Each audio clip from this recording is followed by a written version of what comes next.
kind of sounds like the approach that the CBN took with open banking in Nigeria, right? I think it's more than 6 years now. We've been talking about open banking. Is it? Yeah. Is it 6 years? 2017, I think that was when they started serious conversations. It's almost 6 years. Yeah, it should be about that. Yeah. Well, it doesn't need to be accurate, but yeah. But so far so good. The CBN has been trying to understand the whole concept of open banking. So, but for open banking, what would you say open banking is? So, okay. Yeah, the news is open banking has been approved in Nigeria, right? Yeah. So it's been a long time coming. An association of really seasoned fintech experts. We have Adedia Lawware, Yvonne Fetugu, and Okwe Adioye as key members of open banking Nigeria. Okwe Adioye is CEO of One Pipe, CEO and CEO of One Pipe. The two of them also involved. Then we have players like Mono also kind of needing to be active in the space. So, but for the uninitiated, what does open banking actually mean, and what does it do for me? Okay, so open banking is a system where financial institutions give third-party access to customer data. So to simplify it a bit, so I am Access Bank and I create an API. Okay, so this is done through APIs. I am Access Bank and I create an API. So with this API, I can share it to ShopRite, and ShopRite doesn't need to build out a full financial services suite. So when I give access to ShopRite, give access to my API, now they can access customers' financial data. Of course, this must be done with the customer's consent. So they look at my customer data, and now they can offer my customer services that they need. So for example, right now, like you mentioned, we just have like a few players in Nigeria, but it's something that's catching on all over the world. And one of the benefits that a lot of people tout is it improves the quality of service that a person gets. So for example, lending startups have been playing around in the Nigerian space. Then GT Bank came. I think they have one of the lowest lending rates right now. And in order for you to compete with them, you just have to either reduce your lending rate, your interest rates or something, and or just find another way. So yeah, having your API open means that I can see your customer data if the person allows that, and then I can now come up with services. So banks sit on a lot of data. I mean, if you're going to open an account, you give them your BVN, you give them another means of identification, maybe your voter's card, you give them employment information, give them your NEPA bill. I know where you live, I know how much you earn.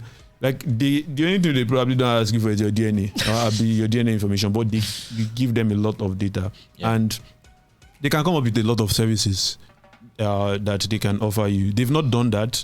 For some people say that is because they are too lazy. I don't know about that, but they've not always done that. And with fintech startups, with other institutions that are trying to come up with financial services products, open banking helps them to offer all these services. So off the top of my head, I'm thinking, okay, what are those kind of services that could be offered?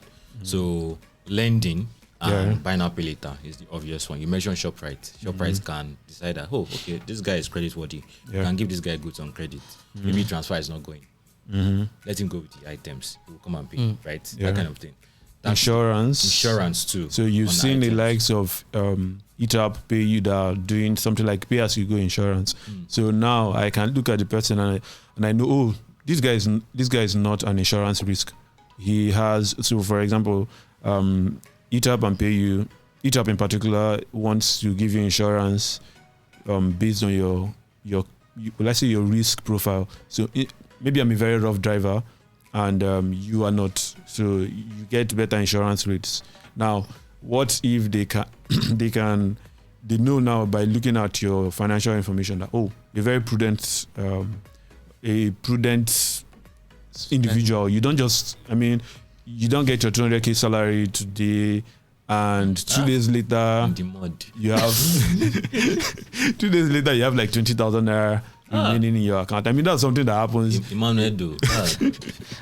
what happens to a lot of individuals. Now, if I have that kind of data, I can say, okay, this guy is prudent. He's less likely to run away with my money. If he handles his finances this way, then what insurance products can I offer him? What savings products, what investment products can I create for this class of my customer? So, and one of the things is personalized services. So I can look at you. You are a reckless spender. Yes, you may be a risk, but is there a way I can get? I mean, think of what Carrywise could have done. They have safe lock, and it's for everybody, whether you are prudent or not. But what if, for the most careless of us, Carrywise said, "Oh, you need a second person before you can unlock money that you've put into this account," because right now Carrywise does not. So for example, like yeah, you need a cosigner now for you to get. Well, I mean, that. of course, you may not want that, but maybe it won't be an individual. Maybe they can tell you, oh, before you do this, you need to do this, you need to do that, just so that we can unlock the money you save. So it helps people to get personalized financial services. Some people tout the financial inclusion aspect, but I am not really convinced. A lot of things usually tie into financial inclusions that don't. But maybe people that already have bank accounts can now have more access to loans. Have more access to insurance. That's the true. breadth of financial inclusion could increase. And somewhere would be. It's something I don't know. It might not start it, but it can expand. Can expand those who are already in the financial system. So that's health insurance is something I'm looking at. So waving hand for waving hand for us. Please, people give us 3 minutes. We do buy now pay later for consumer electronics. Okay. And I think I was speaking to someone once, and she was like, she's particularly looking at how you could do that in the health space. Oh. Especially in Nigeria, where a lot of people have to pay out of pocket. Yeah. Can you get straight now, pay later? Something like that, or is there a way we can reimagine health insurance? I mean, there's a lot that could do, but it's early days, and it will take some time before the benefits of open banking come. I'm not so psyched about open banking, but we don't have time, so you're not so psyched about it. No, let us know why. It will be fine. Okay.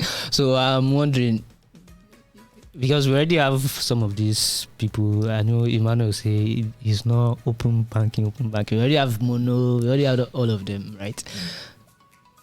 What will now change? It's just that they'll continue working without like maybe any regulatory it's cheaper for them. So imagine you having to go to like all the banks and then just for one person, but now with just one API, for example, you can get all of. So there's something that the CBN is going to do. So just going to have one single API instead of you getting Access Bank API. So there will be an open banking registry that like has all these people with their information and all of that. But what did change?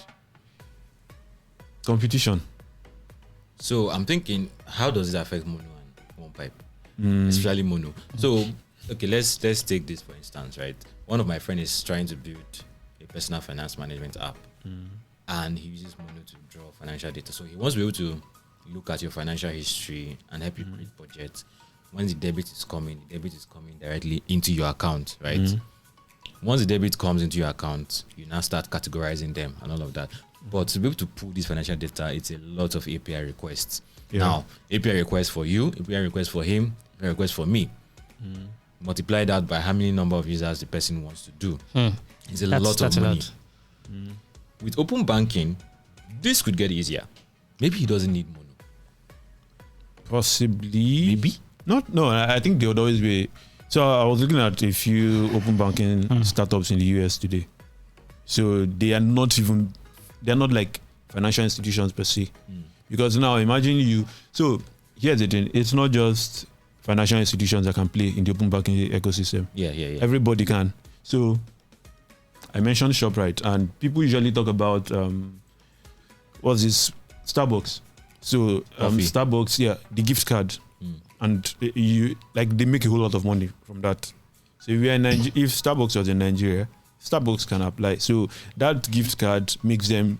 I can't remember how much they said it makes. I think about $3 billion annually, which is huge. Because they're telling you, take this gift card and you come back later. So imagine ShopRite has a gift card program, and now they can see, like, they are collecting financial information on you.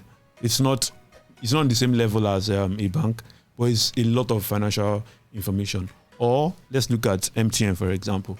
MTN, they're not necessarily collecting financial data, but they are the means through we get debit alerts, credit alerts, and all of that. So that's kind of financial information that they could just make available, and then people look at it. Now, that competition is, like, for me, it's probably the biggest benefit I see, because now banks know that you are providing this API, and people can see your customer. And if I can see what your customer does with his money, I can provide him better services. If I provide him better services, it's now you having to respond to my better services. Do I make a counter offer? So now you already have the relationship with your customer. No, but based on all your responses now, you're not answering if I still need mono. Yeah, you still need mono. For what?